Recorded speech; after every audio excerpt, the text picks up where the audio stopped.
Commençons ce retour en arrière en parlant de ceux qui n'ont pas pu terminer les boucles de Spa 2002. Il y a tout d'abord le dakariste Stefan Enrard, complètement novice en rallye classique, il s'alignait en Clio Gruppen. Au début, Stefan signait des chronos aux alentours de la 40e place. Avec Cédric Robert, il roulait avec un système de notes assez inédit. Un super copilote, il m'a vraiment aidé. Je vous assure que sans lui, j'aurais pas progressé comme on avait progressé. C'est vrai qu'au début, quand il me disait gauche 2, en sommet, en frein, tard, corde, machin, je comprenais rien. Je m'arrêtais, je dis attends, répète-moi ce que tu me dis parce que je comprends rien. Et puis finalement, on a simplifié le truc avec des degrés, ça allait déjà beaucoup plus vite. Et il a simplifié au maximum et il m'a donné les éléments dont j'avais besoin pour... le truc que je retiens le plus, c'est à fond, parce que dans le désert, on dit jamais à fond. Petit à petit, Stefan s'est hissé à la 36e position générale et puis il a abandonné à cause d'un carter arraché. Mais cependant, Stefan a apprécié l'expérience. En tout cas, l'année prochaine, je vais revenir avec une voiture... J'aimerais bien une voiture un peu plus performante quand même. J'en regroupe pas... Égal à ton talent. Voilà. Une voiture qui sera... Cédric, vous êtes partant pour à nouveau courir avec Stefan Enrard? Oui, tout à fait. Rien que pour l'amusement. Et bon, il a super bien progressé, donc il y a moyen d'en faire quelque chose. Donc pour ça, je veux remettre le couvert. Le Gaumet Jean-Noël Robert a été beaucoup plus loin que Stefan Enrard. Il a même failli terminer, mais l'avant-dernière Clémentine l'a achevé. Récit. Une stupide crevaison. On a voulu terminer sur la jante, une bêtise, on aurait dû mieux fait de changer notre roue. Et on a cassé le porte-moyeu là à 20 mètres. On a passé le fly et tout, mais on a abandonné. Il en reste une, on la fera pas non plus cette année. Ce sera pour une autre fois. Au même endroit, les Verviétois Thierry Lefin et François Dortu ont connu leur frayeur du rallye. Heureusement, ils avaient avec eux la salutaire roue de secours. C'est la combinaison de qui avec laquelle vous roulez? Thierry Tassa. Pourquoi? Parce que je l'ai eu gratuitement. Il vous supporte? Il ne sait même pas que je l'ai à mon avis. Thierry Lefin et François Dortu terminent 47e et avant-dernier, coup de chapeau à ces amateurs. Et coup de chapeau aussi à Laurent Moll.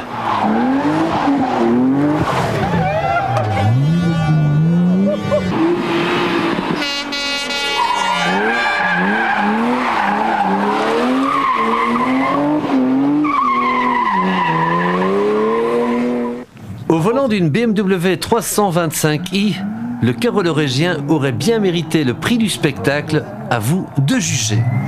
Spectacle.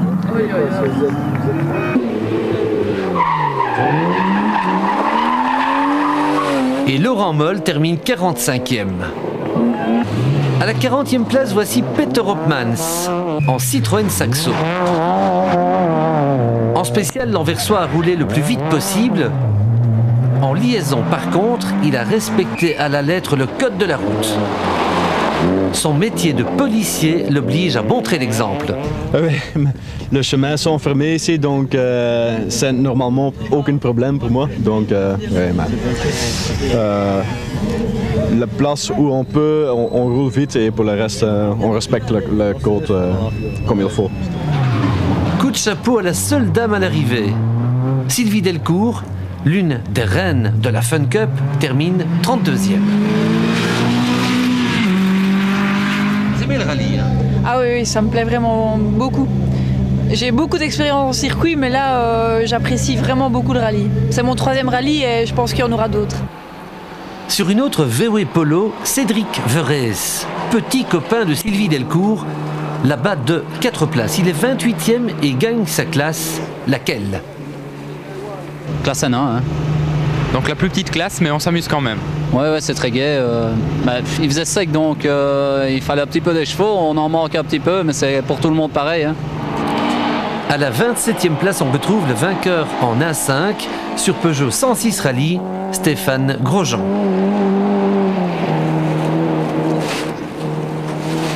Je suis très heureux d'avoir fini Spa cette année. Et la Clémentine, c'est quand même pour moi une des plus belles spéciales qu'il puisse avoir. C'est vraiment très amusant, même avec une petite voiture, on se fait vraiment plaisir. Une place plus haut, voici Vincent Voss. Le pistard revenait de Daytona aux États-Unis pour rouler en Citroën Saxo et finir 26e. Je faisais ça vraiment pour me faire plaisir et je me suis vraiment fait plaisir. Et puis on s'est amélioré un petit peu partout, surtout dans la Clémentine. Sur le sec, bon, ben, on n'était pas trop mal, on était plus ou moins dans des temps respectables, convenables. Mais dans la Clémentine, j'ai vraiment eu du mal. Vainqueur en N2 sur Peugeot 106 BHR, Christophe Delval est 24e. Vainqueur en N3, Cédric Poncelet sur Honda Integra est aussi premier en 2 roues motrices Groupe N, Champagne. Faites voir la belle bouteille, Cédric, là. Waouh. C'est pas tous les jours, hein? Mais non, surtout quand on roule faire un rallye chez soi ici. J'habite Basse-Baudeux et on gagne la Formule 2 Groupe N, le junior et la classe N3, quoi. C'est génial. Dominique Genten est 13e au général.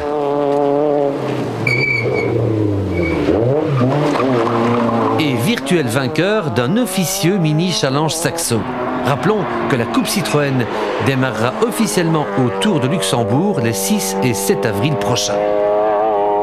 L'hiver est un peu trop long pour nos pilotes et qu'ils ont voulu se faire plaisir en venant rouler à Spa et je trouve que c'est très bien. Nous, en tout cas, ça nous réjouit. Et puis lorsqu'on voit la manière dont la saison 2002 se prépare, eh bien, je pense que là aussi c'est extrêmement encourageant puisque hier nous avions 22 pilotes inscrits déjà alors que nous clôturons fin avril. C'est vous dire que je crois qu'on va battre tous les records cette année. David Loac c'est 12e avec une Clio Groupe N quasiment de série. Je me suis vraiment bien amusé, la voiture est facile à conduire et je me réjouis vraiment d'être au Luxembourg. Ça va être bien. Et la Super 1600 approche? Oui, elle est là, la prochaine course on sera là avec et vu les temps qu'on a fait par rapport à Collard ici, je pense qu'on va vraiment avoir une belle bagarre et on va s'amuser en Super 1600. Frédéric Bouvy est 11e. Pour ce touche-à-tout des sports mécaniques, c'est un super résultat. D'autant plus que c'est la première fois qu'il disputait les boucles de Spa en automobile. Je roule vraiment en dessous de ce que la voiture peut rouler. Moi, je veux dire, je subis un peu, j'apprends et donc ça se passe bien. Avec Thierry Godefroy, on aura beaucoup de choses à se raconter à la fin des boucles. Oh oui, mais on a eu 2-3 bons fous rires. On n'a toujours pas de notes, donc ça oui, là, Clémentine, on a essayé le premier départ, mais après 3 virages, c'était carrément les acheter derrière. Bouvy n'est battu que de 17 secondes par un jeune rallyman assez fougueux, Timothy Van Parijs. C'est bien, on a bien passé, on a une petite sortie. Ce matin, je suis un petit peu très nerveux, mais bon, ça passe. À la 9e place, on retrouve Olivier Collard. Le Marchois a livré un rallye parfait, mais dans le duel des Saxo Super 1600, il s'incline devant son rival finlandais Välimäki. J'ai dû un peu m'adapter à la voiture qui est avec une boîte séquentielle, un power shift, etc. Et j'étais un peu trop gentil avec la mécanique, je veux dire. Et le deuxième point, c'est la suspension terre qui a été très difficile. J'ai eu difficile à m'adapter. Jussi Välimäki termine 7e, devant Olivier Collard. Pas mal pour un Finlandais qui en principe n'aime pas trop l'asphalte. Välimäki nous a étonnés. I'm very happy and we came here because of retirement of Monte Carlo and we do now a very good test and times were also good. I'm not sure if this speed is enough for the World Rally Champion, but I hope that this speed will give us some points from Catalonia. Pour le reste du classement en tête, nous vous avons déjà tout dit et tout montré, notamment le sprint final de Tönnissen pour piquer la 3e place à Boxund. Mais vous n'avez pas encore vu de l'intérieur comment Roque Tönnissen a roulé pour signer l'ultime scratch du rallye dans la Clémentine. Action!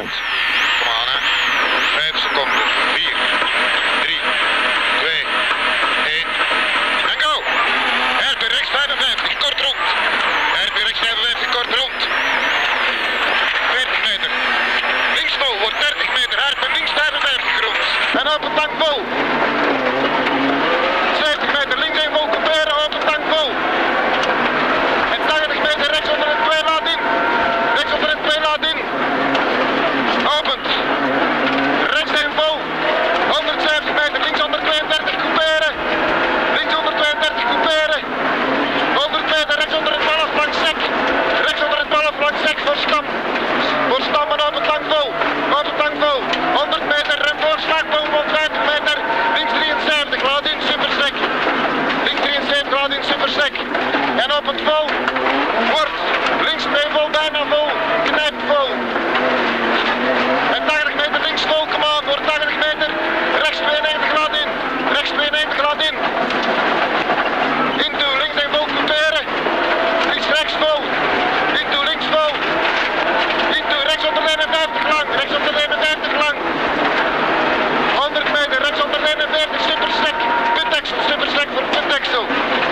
6,22 à 1 seconde du record.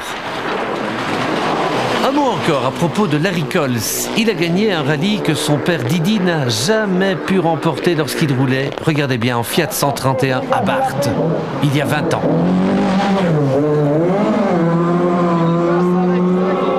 Larry est le deuxième pilote verviétois à pouvoir s'imposer à Spa avec une Groupe N. Le premier avait été Jean-Claude Probst en Ford Sierra. C'était en 1986.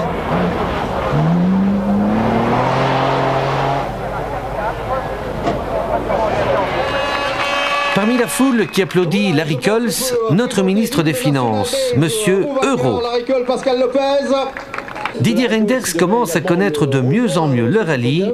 Voici donc un ministre qui se mouille. Spectateur, passionné ou curieux? Spectateur, passionné je ne dirais pas, mais amateur en tout cas. Donc je viens régulièrement voir des grands prix sur le circuit de Francorchamps. Je suis des rallyes, soit comme riverain dans le Condro, soit ici comme spectateur. Et puis de temps en temps, mais modestement au volant, je l'ai fait pour les 24 heures de chevaux par exemple, c'est très amusant. Acteur aussi, copilote dans les 4 spéciales ce matin. Copilote ou en tout cas accompagnant dans la 00. C'est vrai que j'ai eu l'occasion de faire plusieurs spéciales. Une fois la Clémentine que je ne connaissais pas, je n'étais pas encore venu voir la Clémentine dans les boucles de Spa. C'est assez impressionnant et roulant assez rapidement. Quand on a 200 chevaux, c'est pas mal. Alors, tout le monde se pose la question, satisfait de la sécurité? Satisfait des progrès réalisés par les organisateurs. Je crois qu'il y a vraiment un effort manifeste en matière de sécurité. On le sent, d'ailleurs, les voitures qui ouvrent la piste démontrent bien. Peut-être du côté des spectateurs, encore un effort, surtout dans les circulations entre les spéciales. Alors ici, c'est pas très grave, puisqu'au boucle de Spa, on a limité les circulations. Je le vis plus dans le Condro, où il faut qu'un certain nombre de spectateurs ne se prennent pas pour des concurrents. C'est peut-être le seul petit effort encore à faire, mais je trouve qu'il y a vraiment un effort remarquable de la part des organisateurs. Et avec une sécurité comme celle-là, on ne doit plus rencontrer de grandes difficultés vis-à-vis du monde politique. Êtes-vous déjà un des 22 000 ou plus Responsible Rally Supporters? Pas encore, donc il faudra que je signe la charte. J'ai déjà vu la charte présentée dans votre émission, mais je ne suis pas encore participant, donc je vais m'y ajouter. On va régler ça tout de suite. Ça va se régler directement. Je vous l'offre, je vous l'offre. Ce sera avec plaisir. Vous le connaissez autant que moi. Du bon champagne dans la coupe, ça tombe bien, on avait juste la vaisselle avec les coupes-parents. Ça enchaîne. Maintenant, plus sérieusement, le sport automobile en Belgique a souffert de la disparition de grands sponsors. Cigaretti aujourd'hui banni. Si pour le Grand Prix de Formule 1, ça c'est réglé. Pour le rallye, c'est pas du tout réglé. Or là, il y a quand même un potentiel, je dirais, de microcosme à sauver, un véritable vecteur de retombées économiques. Oui, je crois qu'il fallait d'abord convaincre pour les rallyes que la sécurité était garantie. Je pense qu'elle l'est. On ne peut jamais exclure un accident, bien entendu, mais quand on voit les mesures qui ont été prises, ce problème-là est réglé. Le deuxième élément, il faut convaincre que des retombées économiques sont là. Et quand on voit aujourd'hui à Spa le nombre de néerlandophones, flamands, hollandais, mais aussi d'allemands ou de britanniques qui sont présents, on sent qu'il y a une retombée économique forte dans une région par la présence des rallyes. Alors à partir de là, on peut voir comment attirer de nouveaux sponsors. Je crois que les cigarettiers ne reviendront pas, mais d'autres sponsors peuvent venir. Alors pourquoi pas les attirer? C'est vrai qu'en matière fiscale, on peut imaginer des solutions, comme on l'imagine aussi sur le plan culturel. Je crois que soutenir de grandes activités sportives comme de grandes activités culturelles, c'est possible pour des sponsors et c'est peut-être possible aussi en les y aidant. C'est quelque chose à quoi on réfléchit avec les fédérations sportives. Vous êtes déjà au travail sur le thème? Nous sommes au travail, nous le faisons déjà sur le plan culturel et je pense que sur le plan sportif, si on garantit bien l'évolution des différentes manifestations, dans le sport automobile comme dans d'autres domaines, on peut imaginer un soutien, y compris par la voie fiscale. À Spa, Didier Reynders est devenu le 22 167e RRS. Bienvenue chez Champions, monsieur le ministre. C'est gentil.